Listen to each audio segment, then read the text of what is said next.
Okay, so let's get started. So tonight is called Why Pay Monthly? Have AI create your own apps in minutes. We're actually going to create one app in about 60 seconds. Not from now, a little bit later, but you'll see how quick and easy it is to create apps. So, so for Vivian mainly, and anybody else who doesn't know who I am or why I'm doing AI,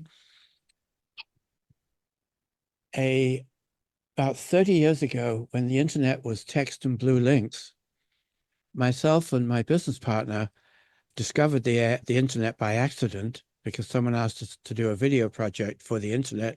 And we said, "What's that?" And they said, "Oh, you got to check this thing out." So we spent the next 2 or 3 months surfing around amongst the text and blue links and occasionally a picture. And we thought, let's put something more interesting on the internet. Let's give back to this community where we've made so many great friends and learned so many great things.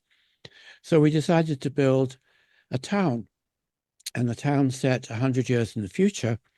And then just to really mess ourselves up, we decided to do it in multi-user 3D virtual reality. And the modems back then were really slow. So we had to develop some pretty amazing compression technology. Somehow we pulled it off. Yeah, dial-up, exactly. And people would go in, and it became very popular. We grew to 1.5 million members pretty quickly, but it was a double-edged sword because we had 100 chat rooms, VR chat rooms, with 1,000 new people a day joining those chat rooms, asking numerous questions. And we couldn't be in 100 chat rooms simultaneously. So I'd heard about AI, didn't really know much about it, but I wondered, could we make an AI? I guess back then we called it a chatbot, who would sit in the chat rooms, the 100 chat rooms simultaneously, and answer all these questions for us. And turned out we could. Knocked over. There we go. Turned out we could. And up at the top, you can see Mina, our first chatbot, who became very popular. She developed a sense of humor and a personality and had a lot to do with our success and our growth. And she's still popular to this day. She has her own radio show. And because what we were doing was very revolutionary, we got Thomas says no audio. So everybody else, you have audio, right? Yeah. Yes. So it's something at Thomas's end. Let me just make a note in the chat for him. It's at your end, Thomas. You need to turn your speakers on or your sound card on or something like that.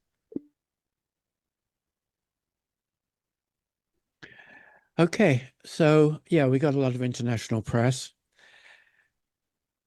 And now, with my background in communities and meeting so many people when giving up to 10 seminars a month on AI for 3 months, 3 years now, almost 3 years, why not create a community to help everyday people?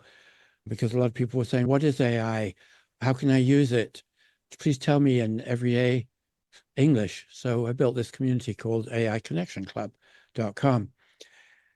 Anyway, every year in the Renaissance SeaWorld Hotel, there's a huge conference called Podfest Expo, which is about 3,000 podcasters all coming together. And I speak there every year. And in fact, just got back from there where I gave 4 seminars and workshops.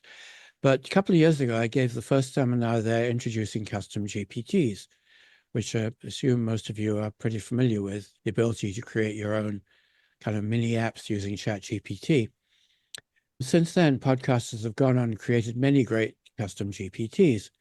Today, we're going to go to the next evolution. Not really the next evolution for you, Joe, because you've been doing this a while and you know this stuff very well. But for some others here, it may be newer. So who here is paying monthly for more than 3 AI tools? You can put it in the chat or you can speak. So Joe is and Bill is, okay.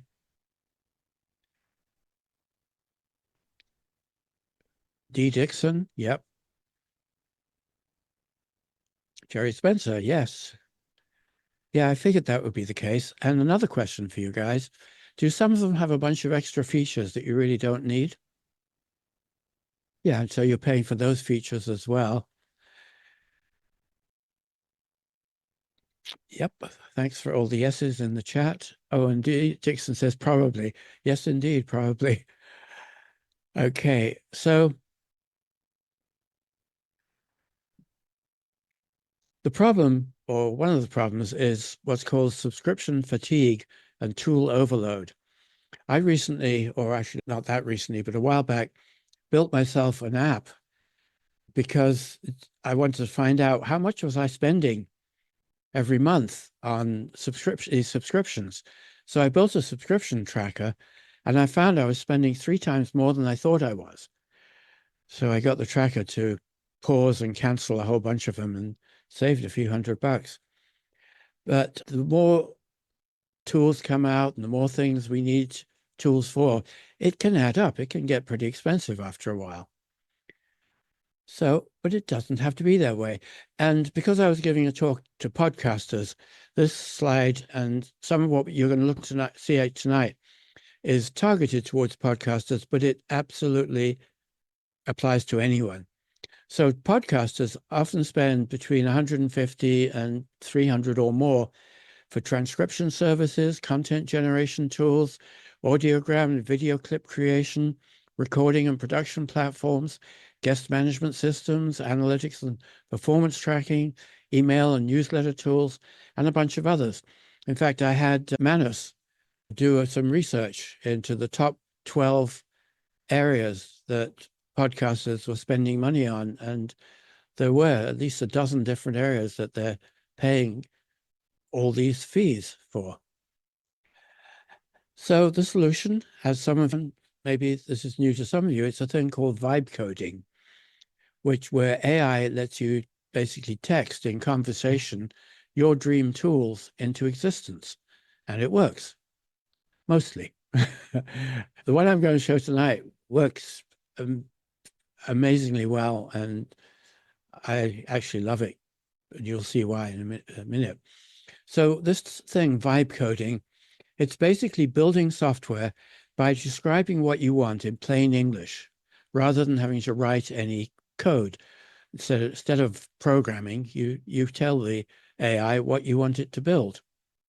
AI interprets your vision and creates fully functional applications, handling all the technical complexity behind the scenes. So anyone can build professional tools without programming knowledge or without hiring developers, and in minutes rather than months. I mentioned it a little bit later. I'm going to mention it now anyway. I was actually tasked to build a particular project, and I went online and asked a bunch of developers what it would cost to build this particular application and how long it would take. And basically what I was told was it would take 3 to 5 developers, 2 to 3 months, and at low end would cost $120,000, and at the high end, $750,000. And I'll tell you a little bit later what it actually cost when using vibe coding, because it was a whole different animal. So why vibe coding is a game changer is it cuts subscription costs, as we've looked at. You can get exactly the features you want because you just tell it what you want. And you stop renting your tools. Instead, you start to own them. And you build only what you need. And so there's no more waiting for updates. You're in control. If you want to update something or add a new feature, you just ask your AI. Tools thus can evolve with your needs. And your first custom A app is one prompt away, as you'll see shortly. So some popular vibe coding tools are Replit, Lovable, ChatGPT, Manus, Claude, Gemini. I know these are chat tools, but they also can do some basic vibe coding. Mocha is another one, and Base 44. The only one I haven't tried here is Base 44, and Joe, who's here tonight, is an expert in Base 44. So now the problems I ran into with Replit and Lovable, and to some degree Mocha, and why I ended up using what I'm currently using. Replit, you do need a bit of coding knowledge. I had some, so it was okay. and I built a lot of nice apps. But then suddenly they did this big upgrade and added an AI agent. And for me, not for everybody I know, but for me, after that, things went down the tubes. And I started to get endless AI, it's fixed loops. And what that is where you build something and you test it and something doesn't work. And you say, okay, this isn't working. And the AI says, oh, yeah, I see what's wrong. And then a short time later, I fixed it. And you test it again. You say, no, you didn't. It says, oh, now I see what's wrong. I fixed it now. No, you didn't. And this loop goes on. Like after it's happened half a dozen, yeah, that's right, Joe. It burns out our credits each time. After this has happened half a dozen to a dozen times, I usually get fed up and go off and do something else or tell it to stop trying to do that and would do some other feature. But I just got fed up with these AI, it's fixed loops. And then Lovable was really good at 25 a month. And I built a lot of nice apps in about 6 months. Then they doubled the price and removed the option. And this was very important to me. They removed the option to be able to have it online and give people the link. Instead, it's either open for everyone to use it and charge your account if you happen to have connected your app to services that use AI tokens, like you connect it to ChatGPT, and that costs money. You connect it to VO3 for video, and that costs money. And if everyone has access to your app, you're going to spend a lot of money. In fact, what happened to me was I was building a front end for one of the video apps, and I didn't know that everyone in the universe could access it until I got this bill for $160 from Lovable. And Lovable said, tough, we don't do refunds. And then I said, okay, what's the option? What options are there? They said, you could pay an extra $75 a month for a business plan. And I said, no, thanks. So I stopped using Lovable. Much as I liked Lovable, that was not a fun experience. And the difference between Lovable and Manus, for instance, Manus is another one. Manus is this all-in-one tool that does everything. And I've done a whole seminar just on Manus, and that seminar's in the AI Connection Club for free. But the main difference is with Lovable, I was building a flowchart creator, and I had to go back and forth many times to get it to do exactly what I wanted. And finally it did it, and that was okay. But then I went to Manus, gave it the same prompt, and it just built it instantly with one prompt and no tweaking, or next to no tweaking needed. So it was a very different experience. And it was my first time looking at Manus and going, this is interesting. I'm not getting AI, it's fixed loops, and it's doing what I want. Huh. Jerry Spencer seems to be stuck in an AI loop in the waiting room. It says he's joining, but not arriving. This must be a Zoom AI loop. So why I chose Manus for my own work after building apps with Replit, Lovable, and Mocha for 6 months, it understands and creates exactly what I want. I don't get any of these fixed-it loops. It just works. It's super responsive and extremely intelligent. It comes up with great suggestions of its own. Every time it builds something that we've agreed that we want to build, it then suggests at the end, it says, hey, what about these three things? And they're always very smart. And usually at least two of them, I say, hey, yeah, that's a great idea. Let's do it. It has everything I need already built in. No need for separate databases, AI agents, or cloud stuff. All that stuff's already there. It debugs itself before giving the app or any part of it to me. So that's why I don't get these AI fixed-it loops. And unlike Lovable, it lets me save it so that only people with the link can access it and others can't use up my account. I can save the apps to my own domain or to their cloud or to GitHub. If you don't know what GitHub is, it's a place where you can share your apps and your code and your websites, and other people can work on them and you can work on them together and they can download them and use them. It's just a very good way to be able to share all this kind of work. Okay, so let's see what else. Yeah, I don't have to download code and install it, which is different from what I'm just about to show you, where you do have to download code and install it, and it's very reasonably priced once you know what you're doing. And I have a super trick for that coming up. Okay, so before we go to Manus, we're actually going to go to Claude. I'm going to show you how easy it is just to build a simple app in 60 seconds, just to show you that it is really easy. And so let me just let me find my mouse amongst these 7 monitors. Oh, there it is. Okay, so I'm just going to grab the prompt. So we're going to go to Claude. And we could easily do this in ChatGPT or Gemini or any of those guys. So I'm just going to say, build a simple web app where I can paste a podcast transcript and it will generate a catchy episode title, a 200-word SEO-friendly summary in my writing style, 5 suggested hashtags, and output the results instantly in a clean layout. So this is a very simple app. We're going to get a lot more sophisticated in a minute, but this is just to show you how easy and quickly it can be done. So just go.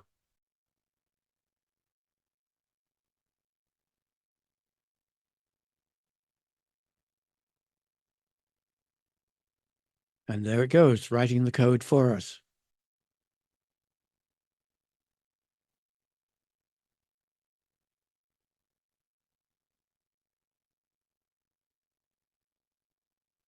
And there it is.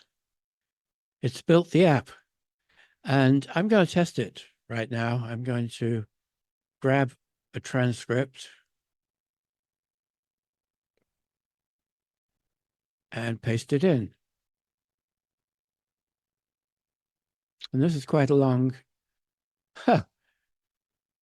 it's a long transcript with typos. Okay, there it is. So let's say generate results. So the app is analyzing. This is the incentive.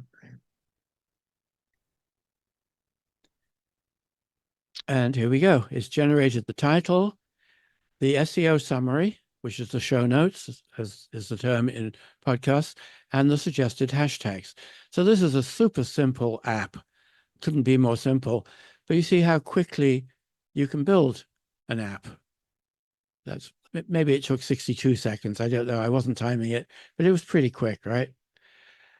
But here's where we get into the trouble, and this is why I don't use Claude or ChatGPT or Gemini to do this, is because when I go to publish it up here, it says publishing this artifact, because they call them artifacts in Claude, will make it accessible to anyone on the internet and potentially visible in search engine results. Your chat will remain private. Now, if this was an app that got it, Brent, understood. Brent says he has to tutor, but he'll be half listening. Okay, I'll be half talking. Yeah, so it says here that, let's say, for instance, I had hooked this up to ChatGPT or some other tool that was causing it to go out to another app and get back information, and it was accessible to anyone, that would be costing me money. So I don't want to do that. Now, this app, yeah, Joe, you asking a question? Yeah, I just want to say that could be a two-edged sword. There could be a benefit to that. And because what I've done is build in affiliate links to some of my apps that I've coded. So Sure.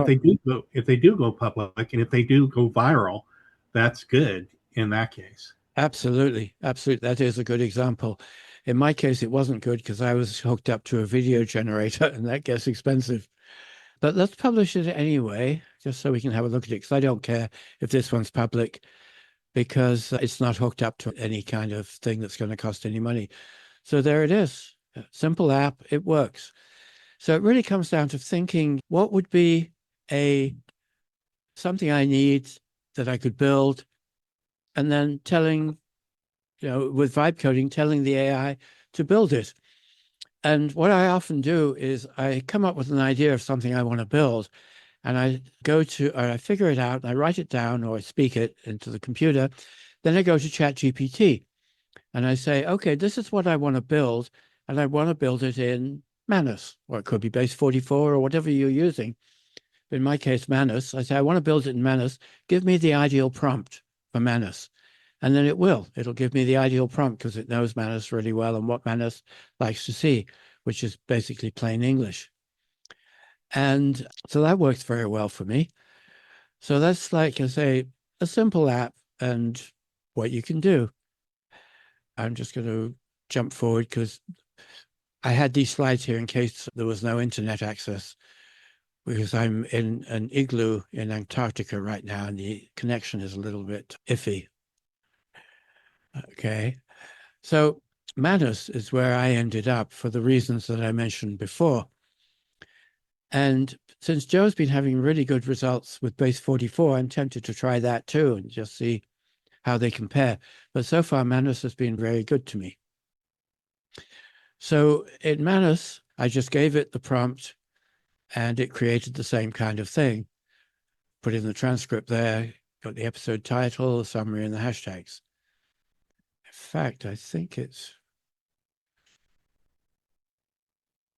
yeah, it is online. And if I paste in the same thing, it should do the same thing. Oh, let me do it properly.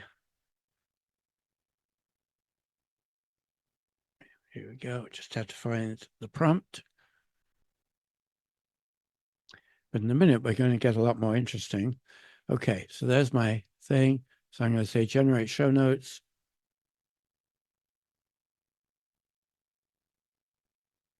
And there it is, the title, the SEO operate summary, and a bunch of hashtags. So it works. It's very simple. However,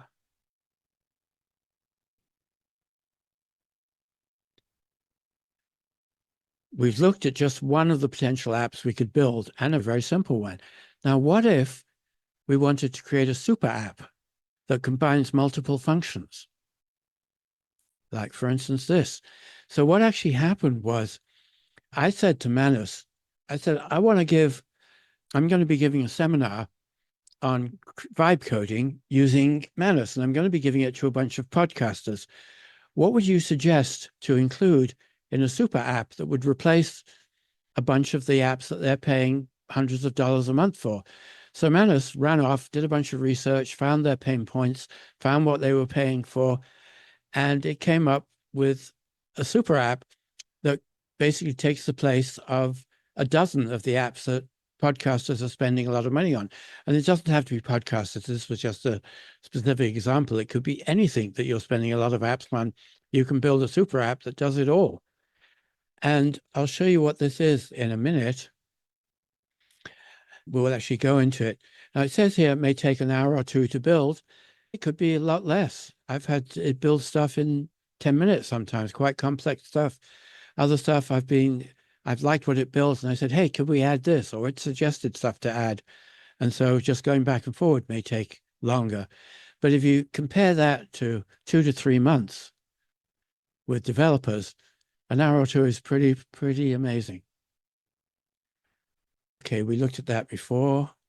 All right, so let's go online and actually take a look at the app itself.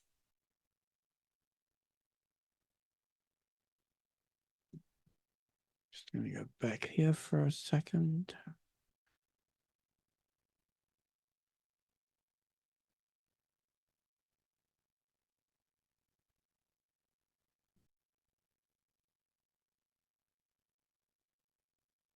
Oh, sorry, it's the wrong app. Give me a second to get this right.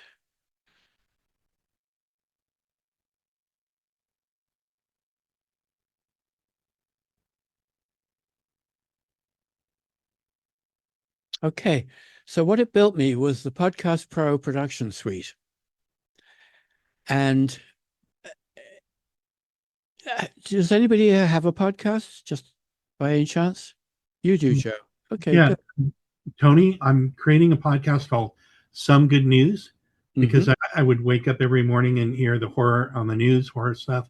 And every morning I'd say, I wish there was some good news. And then I have the bright idea to create. That's great, Joe. I like that. Thank you.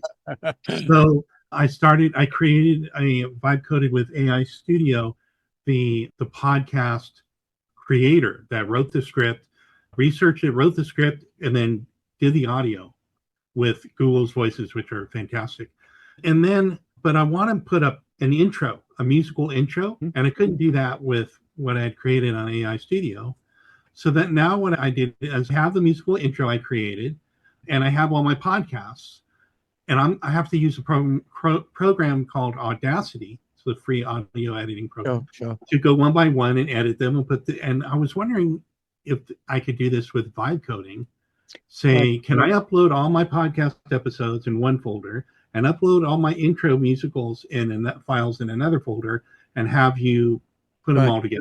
I tell you what, write that as a prompt in the chat, and after I finish this next section, we'll ask Manus if it can do it. Okay, so what this app does, it gives the total downloads, the average listen time, subscriber growth, revenue, information on recent podcasts, and you can share them and get their analytics. It's got a production checklist. And here, where it says record new episode, it says open studio. So now we have an actual recording studio. And we've got volume controls for each of the guests, audio quality, noise suppression, echo cancellation, invite the guests, live notes, generate content, edit the audio. And then we could go into the episode section where it gives information on the guest, the date, whether it's published, scheduled, the downloads. We can edit it, we can delete it. But it's also got a fun thing called a content generator, where if our podcast is in audio, we can drag it here and it will transcribe it for us.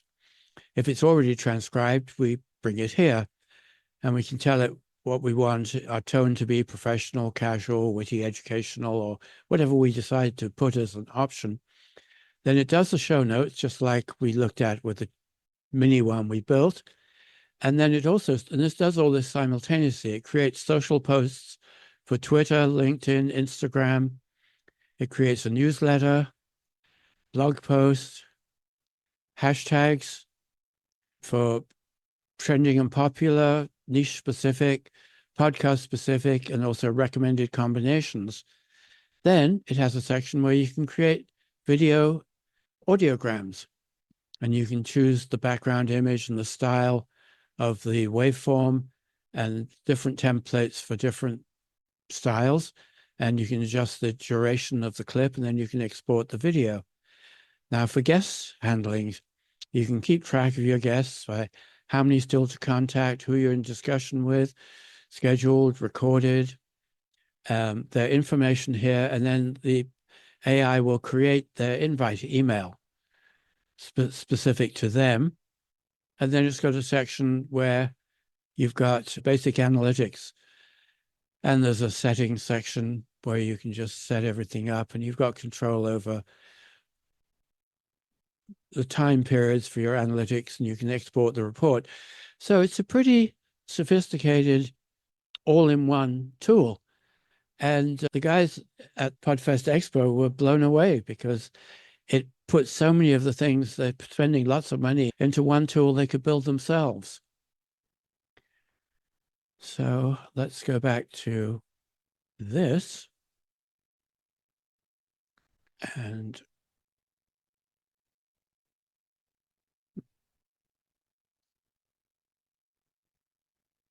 okay, so yeah, as I mentioned before, did you put your prompt in the chat, Joe?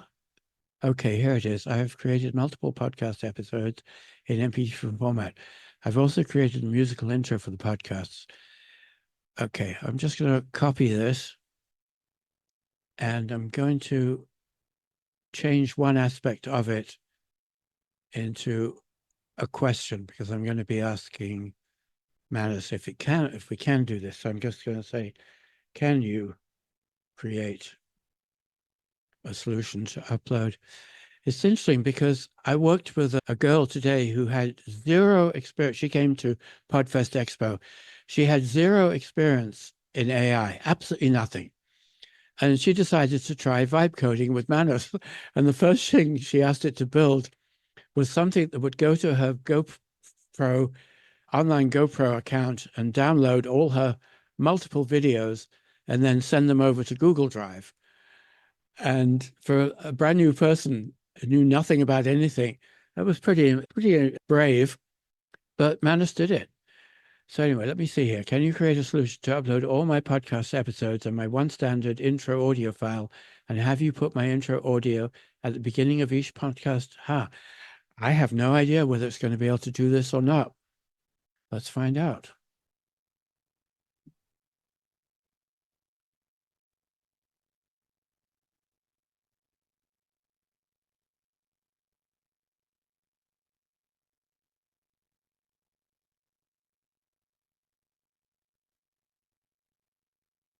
And for those who don't know, a week or two back, Meta, Zuckerberg and Facebook bought Manus for $2 billion, which could be a good thing or a bad thing, because now both of Zuckerberg and Manus are claiming they're not going to mess with Manus. They're going to use some of Manus functionalities in Instagram and other places, but they know Manus is very popular and very successful, and they claim they're not going to mess with it. I sure hope that's true. All right. Vivian says, what's the difference between Manus and GenSpark? They both are AI agents. Yes, they are, just like Base 44 and Lovable and Replit and all these others. They all have their pluses and their minuses. I settled, after trying a whole bunch of different ones, I settled on Manus being what I like to work with, and I have built a very nice relationship with Manus. So let's see.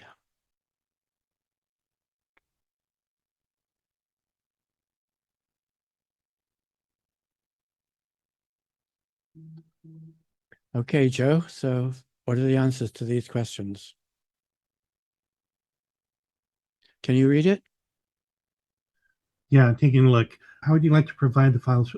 Upload them, create a usable script tool so you can run your stuff whenever you have new episodes. I'd like one.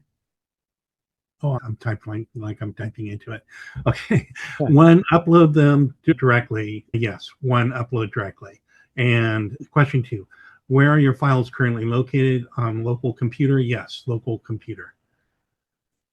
Question three, what should happen to the output files? Should I create new files with the intro added, keeping the original intact? Replace the original files? Two, replace the original files. And if you'd like, I can also just upload your podcast episodes and intro file now, and I'll proceed with the default approach, creating the new files with names like episode with intro MP3. Interesting. So I could just upload my intro and upload 10 of my episodes and give it a prompt like this, and it would just do it, it sounds like. What's your answer to question 3A? Is it 1, 2, or 3? What should happen to the files? Create new files. No. Number two, replace the original. Okay. All right, let's see what Manus has to say. Manus is thinking. I'll help you process your podcast episodes by adding the intro to each one and replacing the originals. Please go ahead and upload your musical intro audio file MP3, all your podcast episodes MP3. Once you've uploaded them, I'll automatically add the intro to the beginning of each episode. That's amazing. Pardon? That's amazing. I'm so happy about this. Yeah, and this is actually without even creating an app, it'll do it. And of course, we could say, I'm going to say, this is great. Thank you. Can you create an app that will enable us to do this in a more automated way? Let's see what it says. Yeah. Absolutely! Exclamation point. But I can create a web application that will allow you to easily add your intro to podcast episodes in an automated way. Then it says, do you want a web app or a mobile app? And then it says, yeah. And then for key features, it says, I'm thinking, upload your standard intro audio file, save for reuse, upload multiple podcast episodes at once, automatically merge with intro with each episode, download all processed episodes, option to replace or create new files with naming convention. Do you need just for yourself or for multiple users? Storage, should the app... Yeah, intelligent questions. Yeah, so you see how this would work. We would just... So thank you so much, Tony. Is there a way that I could get the prompt or a copy of this chat or something so I could try this on my own? Yeah, and do you have a Manus account, even a free I one? do. You do, okay. Yeah, because I was going to give you a link a little bit later that will give you 500 extra credits, but you've already got your account. Thank you. Okay, yeah, so the answer from Manus is yes, absolutely. Either it can do it by itself or it will create one, an app that would do it. Adam says you would need an existing website to publish the web version. Yes and no. I'll show you that in a minute. I'm just going to let Manus know. Thank you, sir. We're not going to go ahead with that right now because I'm actually giving a webinar where we're just demonstrating your wonderful abilities.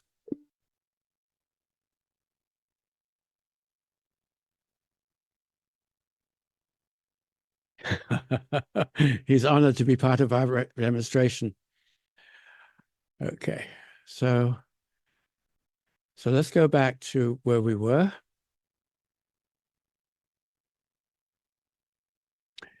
So yes, so like I said before, decide what you want to build, paste it into ChatGPT, and rewrite this as a prompt for Manus. Paste that prompt into Manus or Base 44 or whatever you're using. Now, credit usage and the solution. This is the thing that I ran into was I was using the free version of Manus for months. And then because they give you like certain, actually, no, I got in when it was free. Then it became super popular and then it became free trial. And then you pay 20 a month, just like ChatGPT, except that unlike ChatGPT, I'll show you something about Manus. Manus also creates slides, builds websites, develops mobile apps, does a whole bunch of design stuff, schedules tasks, does incredibly deep research, builds spreadsheets, reads spreadsheets, visualizes them, creates videos with Google's Video 3.1, creates images with Nano Banana, does audio work, and it has a chat mode, of course, and it has a thing called a playbook where they've got lots of pre-built apps and sequences of apps to get you started. And you can connect it to your existing tools and just have them all talking to each other back and forth. You can connect it to your browser to make your browser an AI-powered browser. It's very powerful. It does so many things. It's my number one go-to app because it does so much. But anyway, going back here, now, as I said, it was fine while I was just doing things like deep research or having it answer questions for me and build presentations and all this kind of stuff. And I wasn't running out of credits. But then I built my first big app and I went, whoa, I'm halfway through this monster app and I've already used 6,000 credits. This is going to get expensive. Not expensive by developer costs standards, but expensive. It's more like, oh, maybe $60 a month, which is still better than $10,000. But when you're used to $20 a month, it's not as good. So what I found was, okay, so when you start to build heavy duty apps with Manus, it can eat up the credits. So I did a bunch of research, both with Manus and with ChatGPT, into exactly how I was using the credits and what could we do to minimize that and still get the same results. And together we came up with this prompt that actually saves 70% in credit usage when building these apps. And I'm going to give you guys this prompt a little bit later because it works. And friends of mine are using it and they're saving 60 to 70% in credits usage. So you can make Manus go a lot further if you're building apps for yourself. So basic thing, as I mentioned before, pick some pain point in your life, something you'd like to have a tool for, and have AI build the tool for you, because it can do it now. Oh yeah, I think I mentioned this earlier. Yeah, I was quoted 5 developers, 2 to 3 months, and 150 to 750,000. With Manus, it took me a fraction of the time and at minimal cost. Oh, in fact, this is the app. It's for hospitals, and Manus built the whole thing, and it works beautifully. Let's see. Oh yeah, this is some key information. And this is true for any of these LLMs. If something doesn't quite make sense, query it. And it would usually say, yes, you're absolutely right. Great spotting that, or something like that. So don't be afraid to say, hey, wait a minute. And also, don't always, especially for vibe coding, don't always accept what it recommends as the way to do something, because especially if you see something that might cause a problem, or you think that it's too complicated and would cost too much in credits, call it out. And it will usually say, yes, you're right. And then when you ask it for other options, it'll so often come up with a much better option that better suits what you need once you explain to it that what you're trying to achieve and that you do want to make it minimal. One of the things that I found with Manus early on was it tends to default to building the most complex, most flashy, most wonderful, exciting version of something, which is not always what's needed, and is also, of course, more expensive credit-wise. So I trained my Manus to say, hey, figure out the way to get the best result without all the extra flash that we don't need. And you'll see my prompt addresses that. Oh, and this is a very interesting thing I discovered, and you've probably discovered this as well, Joe. It can do the most unbelievably complex behind-the-scenes infrastructure things, because it can directly communicate with databases and the cloud and all sorts of stuff, and it can see all the code and all this kind of stuff. But when it comes to the front end, sometimes simple front end UI tweaks, like you're building a web page and you say, I want the mouse to hover over this icon or this image, and up pops another window. And because it can't see the front end, sometimes it will create what it thinks will work, and sometimes it doesn't. So I found that I've built this relationship with Manus where we're doing with stuff with front end. I tell it, or give it a screenshot, I tell it what it can't see, and I act as its eyes and ears. And that works really well for us. Jerry Spencer says, is the app for hospitals a web app or other? It's both. It's a web app and a mobile app. It's originally for people in hospitals who have their phones and they're really confused about what to do and how to handle things and how to understand things they've been given, all sorts of other stuff. Andex says, does one still need ChatGPT? That's a really good question. I use Manus most of the time. I'll answer that in a second, Joe. Sometimes I go to ChatGPT for something that I found it to be a little bit better for. But I think at some point I will probably, I know what, ChatGPT is fantastic for tech support.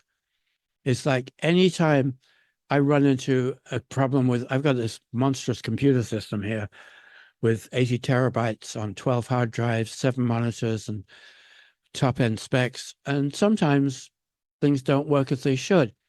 Or sometimes I'll get some new software where things don't work quite as they should.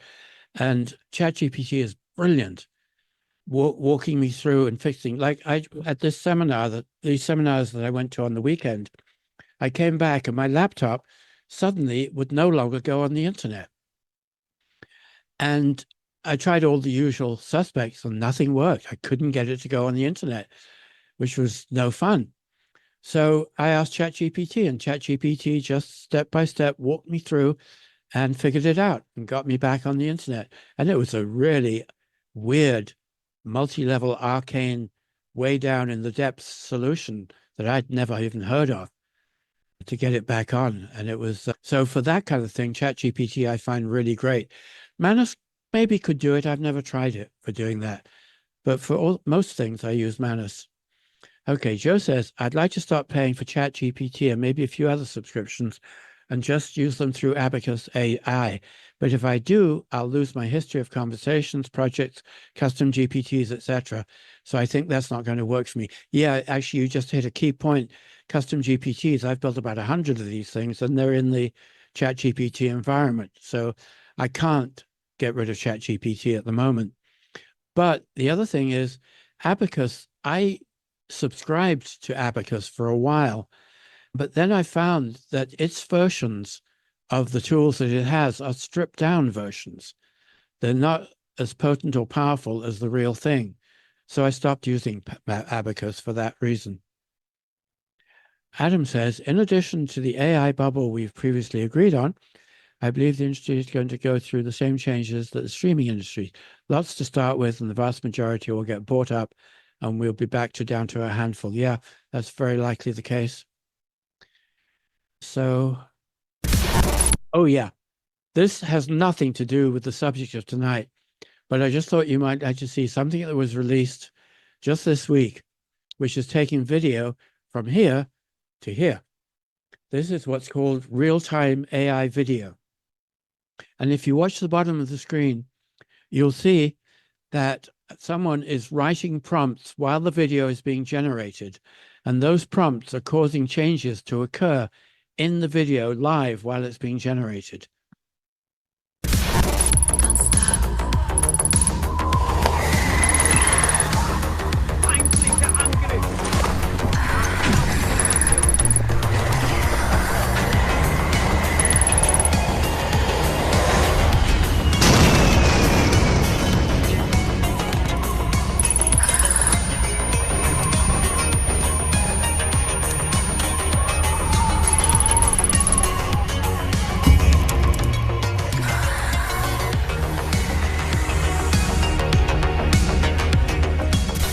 Model 2, Undersea World.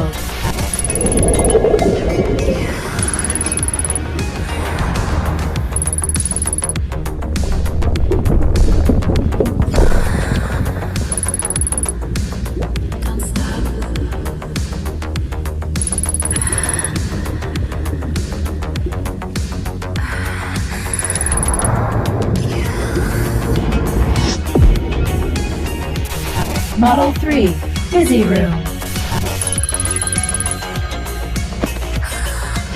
Hello. Wake up, dear.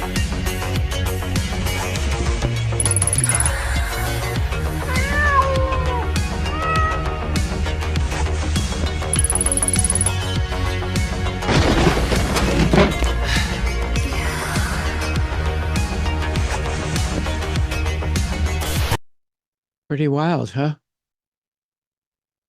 That's like, I don't know, a 30-second video, a minute-long video created in What's the real name of that time. program, Tony? It's called Pixverse R1. Now, R1. it's in, they just announced it on Tuesday, and it's in what they call waitlist mode, meaning you can sign up for the waitlist. Sometimes those waitlists can be 2 or 3 months, but sometimes they can be 2 weeks. I got it. That's pretty amazing. Yeah. And yeah, Jerry, you definitely have to be careful about AI slop. Oh, moving on. Okay. Last thing I'm going to show you again has no idea, Joe. Last thing I'm going to show you is something that I do a whole other seminar on. I do a seminar on video, AI video generation and image generation. And very recently, a tool called Higgsfield, which has been one of the leaders, they added a new function called Cinema Studio. And what's different about Cinema Studio is that you can choose, you can basically be like a director, a cinematographer, and choose between a bunch of cameras, very $100,000 cameras, different lenses, different focal lengths, and have Higgsfield create the image that you want for your scene. And then it will choose the appropriate video generator to bring that video to life. Now, that's all very well, except that to really use it, you have to go up to that $249 a month. You don't have to, but to really get the most out of it, and it can get pretty expensive. So I found out just yesterday about this $15 app that someone built to not have to pay that amount of money every month. And what it does, actually, let me just pull up the app itself, because I bought it. Basically, you put in your subject, what type of style of shot you want to be, a cutaway, bird's eye, group shot, high angle, etc. You've got lots of choices. Then the environment, lighting source, and you can choose different styles of lighting, atmosphere and mood, camera style from Ray, Panavision, Sony, Fuji, etc. A lot more cameras than, in fact, way more cameras than Higgsfield, as well as the lens type,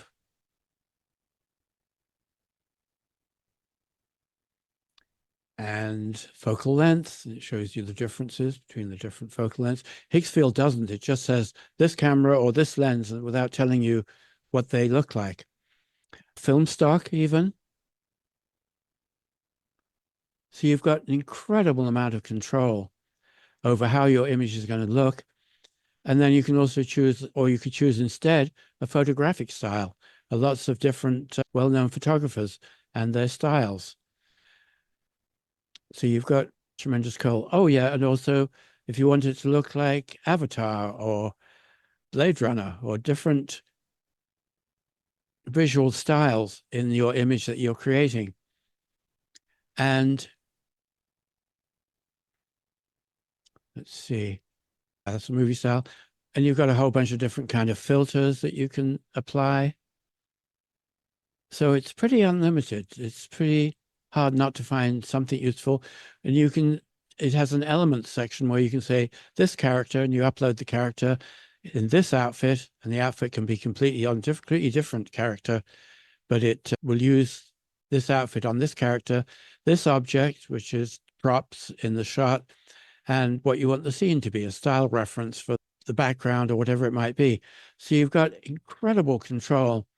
And as you change all these things, the prompt here keeps growing and changing, and you can choose it to be in 1K through 4K.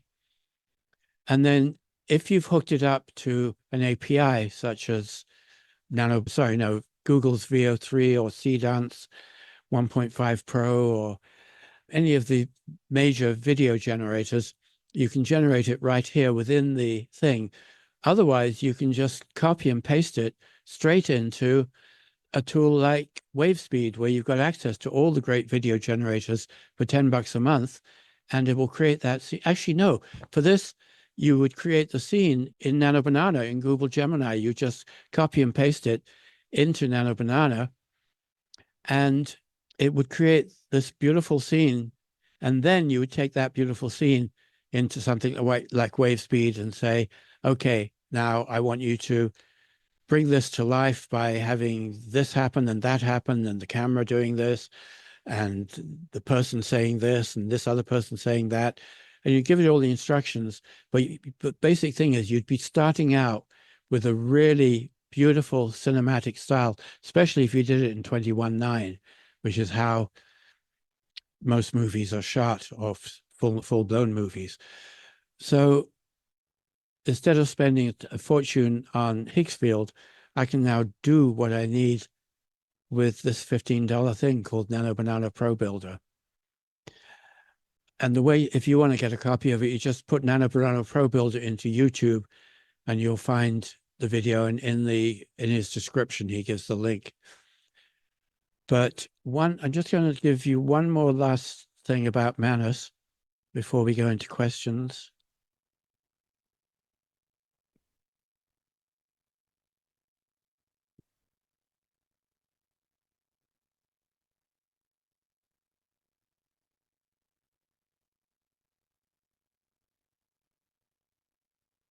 Yeah, I'm going to put this in the chat.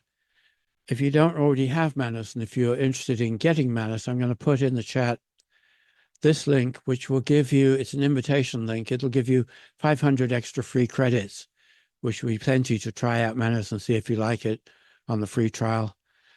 They'll give you 1,000 on the free trial, and this will give you another 500. So you'll be able to really put it through its paces. I think that's pretty much what I was going to cover tonight.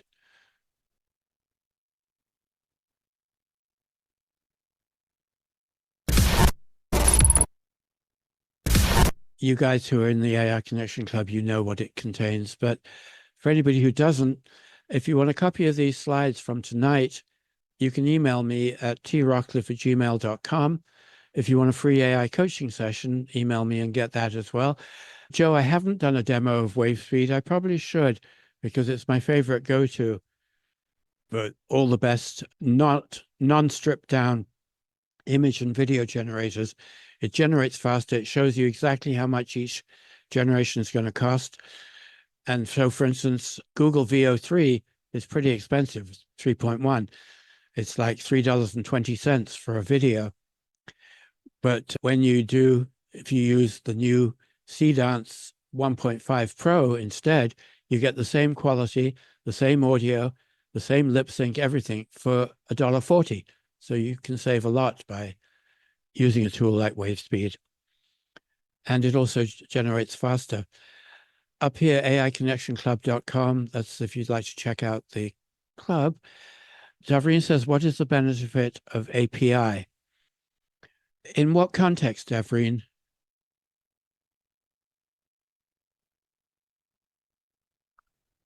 Hi, can you all hear me okay? Yeah. I just figured I'd unmute myself to ask the question. I guess just generally, I see the option to purchase API. I don't even know how to use the word, you use the acronym in context, but I just hear a lot about this API that people can use and connect their apps to, and I'm not sure really what Okay. the benefit is. All right. What it means is if you're building an app and you want to be able to have, say, chat built in to your app, you can go to API. So you can go to OpenAI, the guys behind ChatGPT, and you can get a free API. And you just give that API to Manus, and then your app will now have chat built in using ChatGPT. The same if you want to have Nano Banana create images in your app that you're building. You can get the Nano Banana app API. You can get APIs for most any other program. It just enables, it means application programming interface enables one application to communicate with another. In this case, Manus communicating with VO3 or Nano Banana or ChatGPT or whatever it is you might want to communicate with. Okay. Yeah. I primarily use ChatGPT, so like you said, if I wanted to use the API with that to have a chat within any app I create, in ChatGPT, they could do that for free. They could provide that. OpenAI could provide that for free, or Absolutely. Now, anytime anyone does chatting in your app, OpenAI is going to be charging you tokens, but the cost for their tokens is like something like a penny for a million or something. You can go for months without getting more than a $10 bill, if that. Oh, interesting. Okay. Now, I promised earlier to show how Manus. Thank you. You're very welcome. I just remembered that I promised to show how with Manus you can connect your app to websites and stuff like that. So let's say if I go to the library in Manus, it shows everything I've been doing recently, and I'm going to look specifically for this app.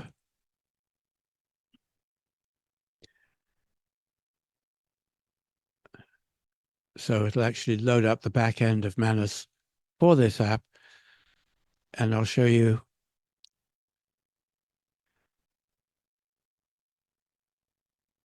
Actually, it doesn't even, I don't need to wait. Yeah, that's fine. This one's a heavy duty app, so it'll take a little time to arrive. Once it arrives, it'll be there thereafter. It's just the very first time of going back in. But anyway, I'm not going to wait for it. When you publish it, you can either publish it to Manus in the cloud for free and just have it there, or you can say customized domain, in which case you can either buy a domain, a new one, or connect it to an existing domain that you have. And then you just give it the domain name and you confirm it, and Manus hooks it up to that domain. See, or you can say anyone with the link, or only people who are invited, or here you can send it to GitHub. You can connect it to your GitHub repository. So it gives you all possible options for how you want to use it. Does that answer your earlier question? I forget who asked that, but that's basically how you hook them up.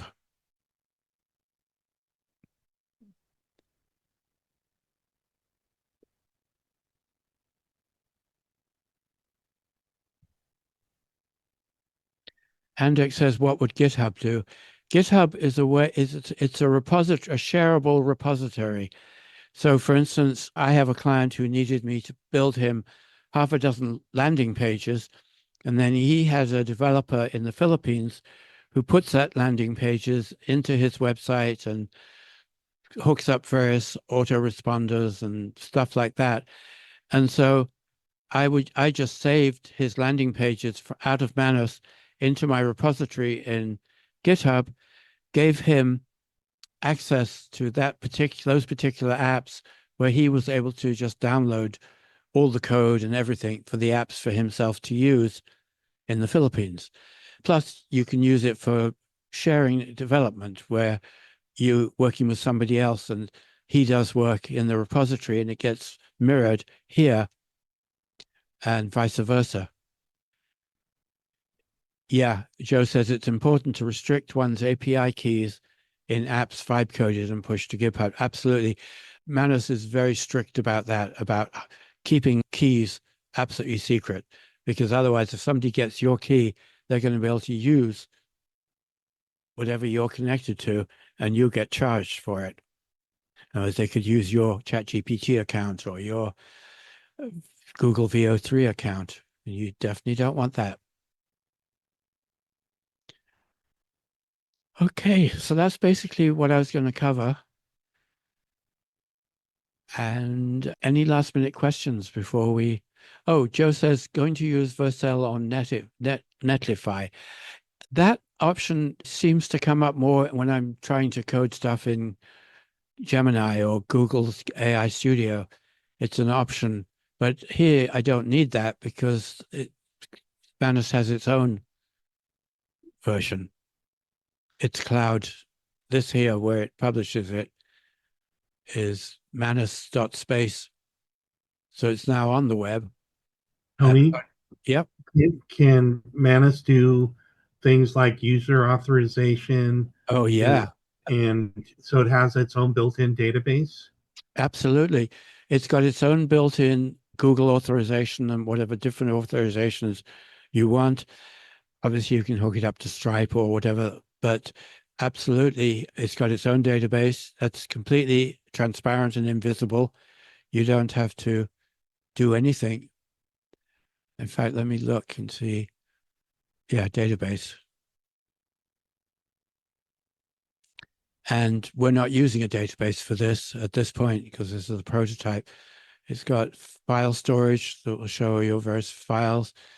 You've got all sorts of different SEO, payment notification stuff, GitHub, your secrets, which is your APIs, your code, and you can modify the code if you're into that. I occasionally go in here if I want to change some kind of text thing on the front end, but you really don't need to. You can actually ask Manus to do it.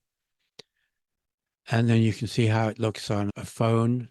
And here, this one doesn't look at all good on the phone. So we'd say to Manus, hey, please make this mobile friendly, which I didn't need for this. Oh, Joe says, please remember to share your awesome post to reduce credit. Yeah, let me get that. Let me look and see where I put it.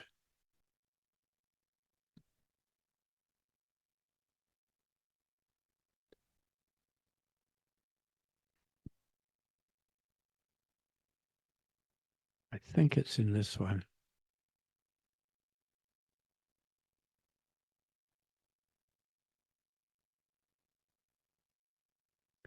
Oh, actually, I know where it is.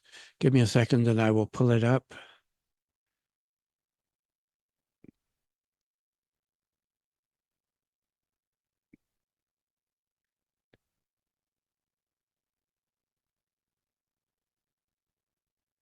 I'll put it in the chat as soon as okay, here we go. Oh, I'm sorry. I put it in Google Drive. Let me get it from there because I was sharing it with a bunch of people recently.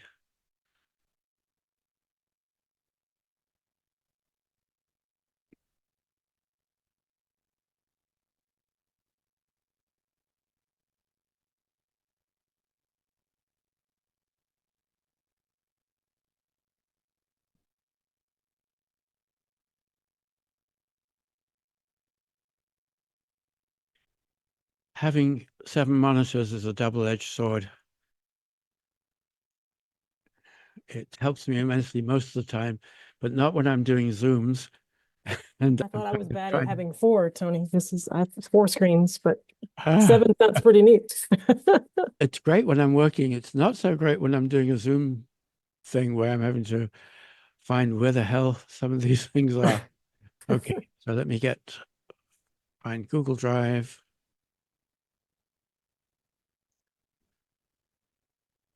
Come on, Google, you can do it. There we go.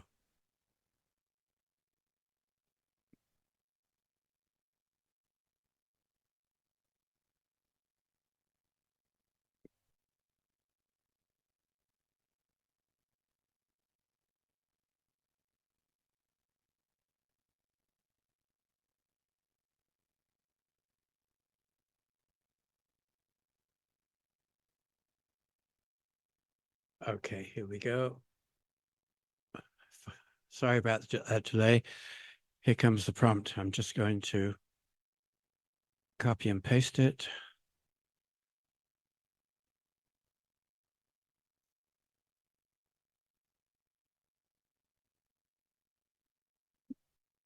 Now I have to find the Zoom meeting.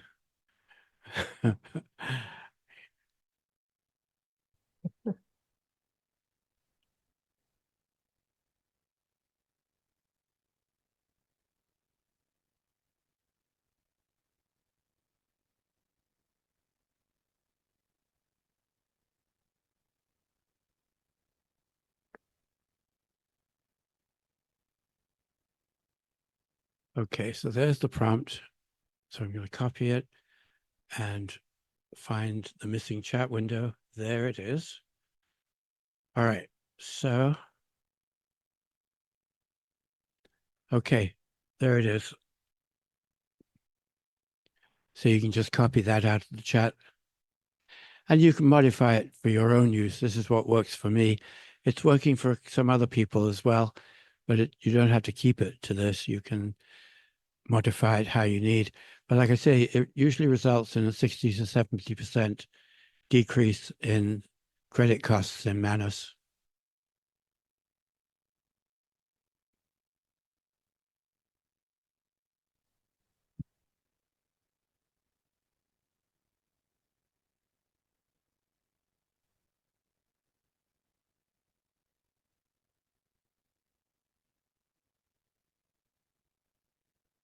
Tony, this is Devreen again. One last question that I had about the Nano Banana Pro Builder that you showed.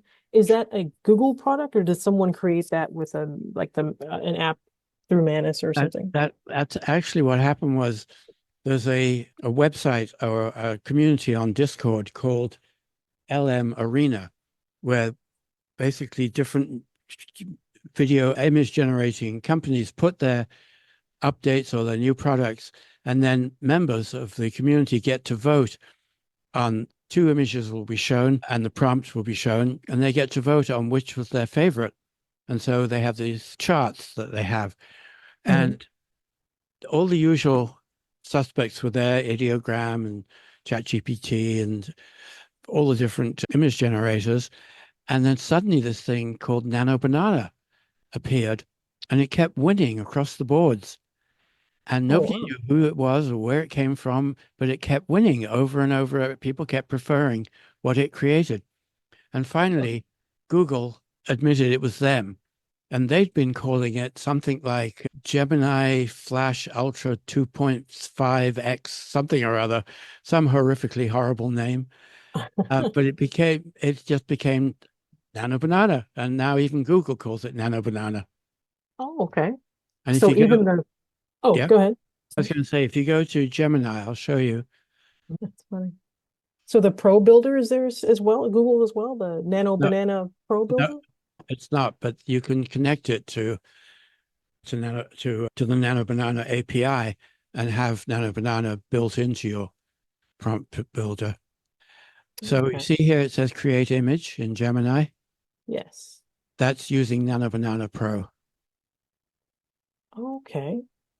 See, it says right there, Pro. Okay. Very nice. Actually, that's a different Pro. Yeah, sometimes when you first go in there, it just pops up a window at the bottom saying you want to create an image, do it with Nano Banana or create images. Let's see. No, it's no longer doing it. But it is definitely Nano Banana that it uses because it's a flagship. Oh, okay. Yeah. Okay. Good to know.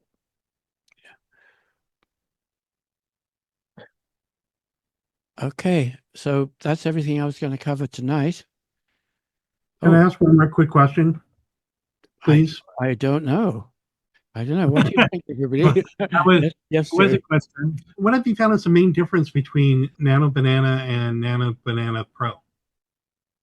Banana Pro is higher quality than Nano Banana. Nano Banana has been whatever what's the word when it's retired. It's been retired. So now it's pretty much Nano Banana Pro when you go to Gemini, and most of the other tools like WaveSpeed, it's Nano Banana Pro because it's better. For instance, Nano Banana, when it first came out, I have a presentation I did on it, and it's actually in the AI Connection Club. It shows you 25 different things that Nano Banana can do because it's just phenomenal what it can do. But what it couldn't do back then is you couldn't tell it if you wanted something to be this dimension or this dimension, it just was square. Everything was square. So that was one of the things that's much better in Nano Banana Pro. You've got complete control over things like that you didn't have before.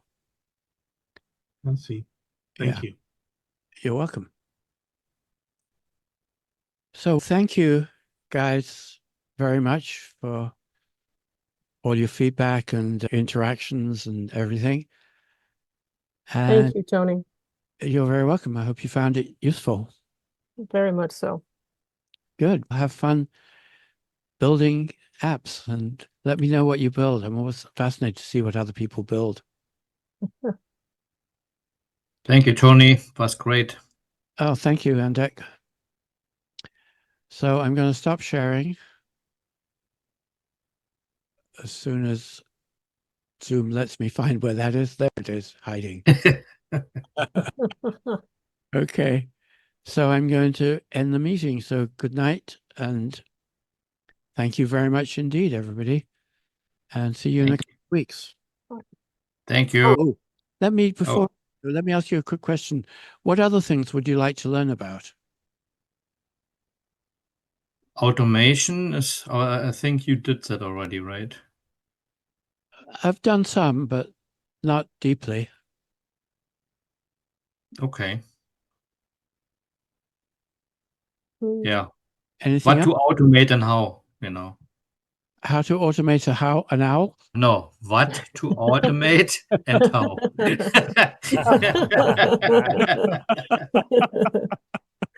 Okay, good. Yeah, that makes more sense.